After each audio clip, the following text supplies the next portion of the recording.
Chute parabolique d'une bombe. Un avion point A veut bombarder avec une bombe de masse M égale 500 kg une locomotive point B roulant sur une voie ferrée rectiligne horizontale à la vitesse V égale 72 km/h. L'avion vole parallèlement à la voie à l'altitude constante H égale 490 mètres à la vitesse constante V0 égale 720 km/h dans le même sens que la locomotive. Viser le but revient à déterminer l'angle alpha que fait la droite AB avec la verticale de A à la date t égale à 0 au moment où l'avion laisse tomber la bombe. On néglige l'éfoutement et on donne G égale 9,8 mètres par seconde au carré. 1. Établir l'équation de la trajectoire du centre d'inertie de la bombe. 2. Déterminer l'angle alpha. Le schéma, à la date t égale à 0, un avion a laissé tomber une bombe sans vitesse initiale au point A de hauteur H. Puisque la bombe a été lâchée sans vitesse initiale, la vitesse de la bombe, c'est la vitesse de l'avion. La vitesse de l'avion, c'est son rendu, V0 est égal à 720 km/h. La conversion en mètres par seconde, 720 km, c'est 10 pouce 3 mètres, et 1 heure, c'est 3600 secondes. Donc on trouve 200 mètres par seconde. À la même date, t égale à 0, une locomotive se trouve au point B, qui roule avec une vitesse constante, à un mouvement rectiligne uniforme. Sa vitesse V est égale à 72 km/h. En mètres par seconde, c'est 20 mètres par seconde. On veut déterminer l'angle alpha pour que la bombe atteigne la locomotive au point C. Pour déterminer l'angle alpha, pour que la bombe atteigne la locomotive au point C, il faut chercher l'équation de la trajectoire de la bombe. Et pour trouver l'équation de la trajectoire de la bombe, on applique la deuxième loi de Newton. 1. La trajectoire du centre d'inertie de la bombe de G de la bombe. On applique la deuxième loi de Newton. La bombe est soumise uniquement à son poids P. Donc P est égal à M à G. P, c'est mg, est égal à m à g. Donc l'accélération de son d'inertie G de la bombe est égale à g. On fait la projection de cette équation vectorielle sur l'axe OX et sur l'axe OZ. Par projection sur l'axe OX, on écrit un x égal. La projection de G suivant l'axe OX. La projection de G suivant l'axe OX. G est perpendiculaire à l'axe OX. Donc sa projection est 0. Suivant l'axe OZ, AZ égale la projection de G suivant l'axe OZ. La projection de G dans toute la longueur, mais G et K en du sens opposé. Donc c'est moins G. Par définition, AX, c'est dvx dt est égal à 0. AZ, c'est dvz sur dt est égal à moins G. Et par intégration, Vx est égal à une constante C1. Et Vz est égal à moins G fois T plus une constante C2. Pour désigner les constantes C1 et C2, on utilise les conditions initiales à T égale à 0 pour la bombe. C1 est une vitesse et C2 est une vitesse. Donc il faut voir la vitesse à T égale à 0. À T égale à 0, on a V0x est égal à V0. Le vecteur vitesse initiale V0 est horizontal.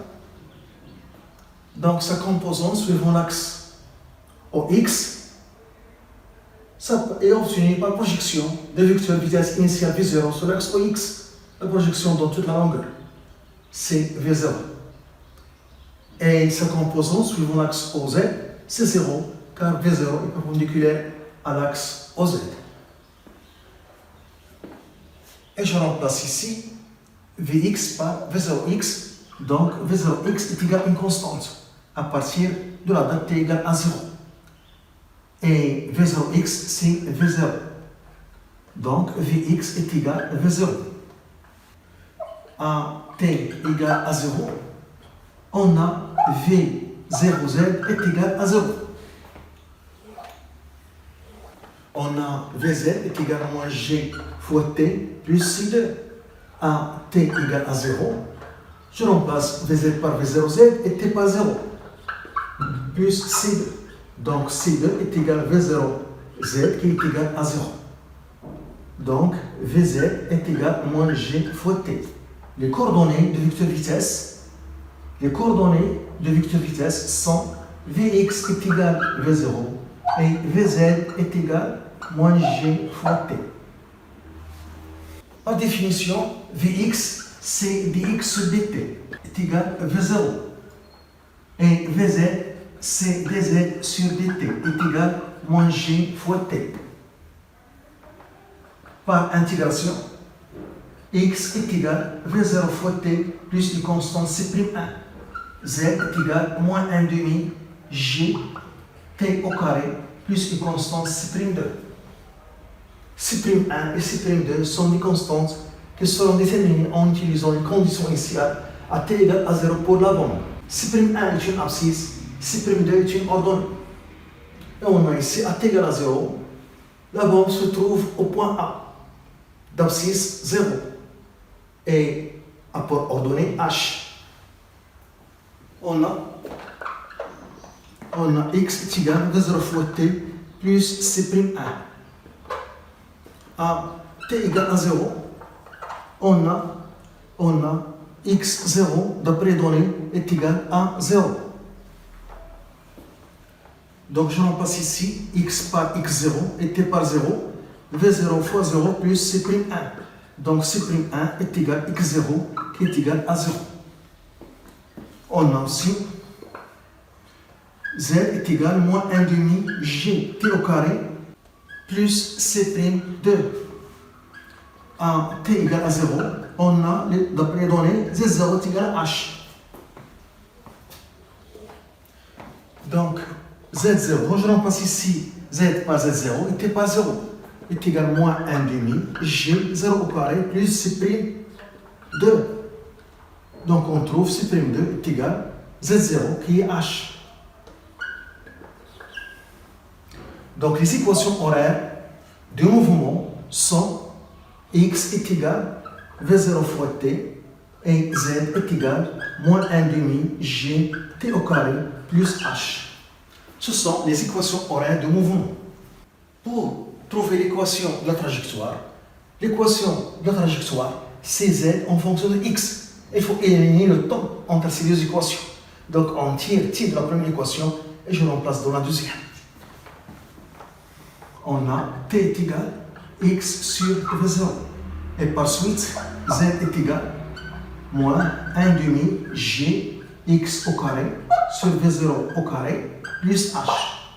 C'est l'équation de la trajectoire. Et c'est l'équation d'une parabole. Donc la trajectoire est une portion de parabole. La courbe qui représente z en fonction de x est une parabole. Ça, c'est une équation d'une parabole. Donc la trajectoire du centre d'initié de la bombe est une portion de parabole. Donc la trajectoire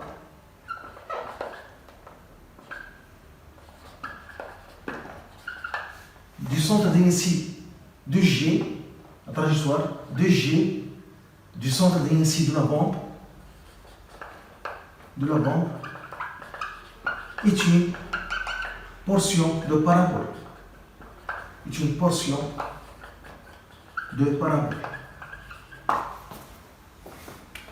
De l'angle alpha,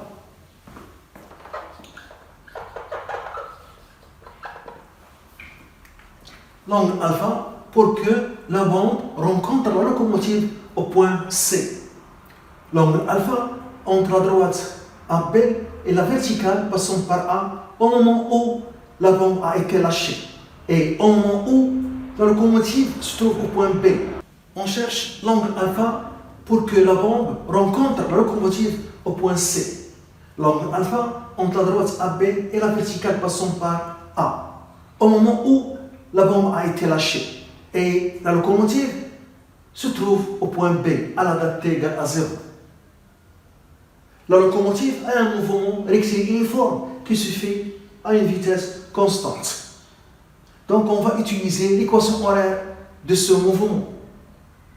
On voit d'abord que tangente alpha est égale le côté opposé sur le côté adjacent, OB sur H. On a la relation tangente alpha est égale OB sur la hauteur H. Il faut chercher OB, la distance OB.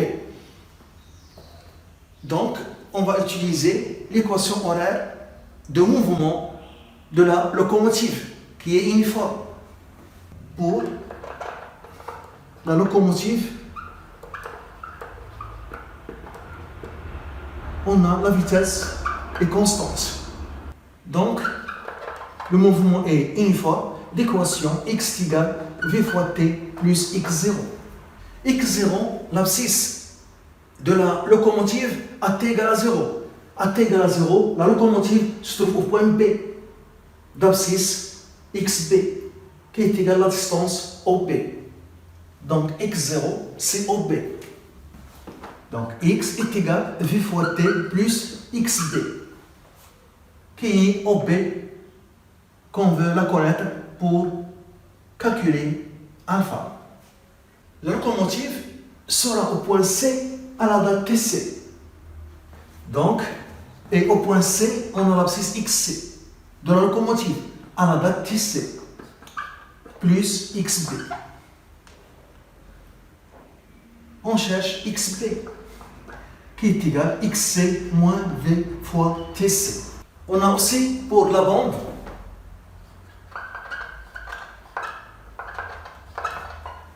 l'équation horaire x est égal à V0 fois T. C'est l'équation horaire de mouvement de la bombe suivant l'axe OX. À la date TC, la bombe sera au point C et aura pour abscisse XC. Donc, XC est égal à V0 fois TC.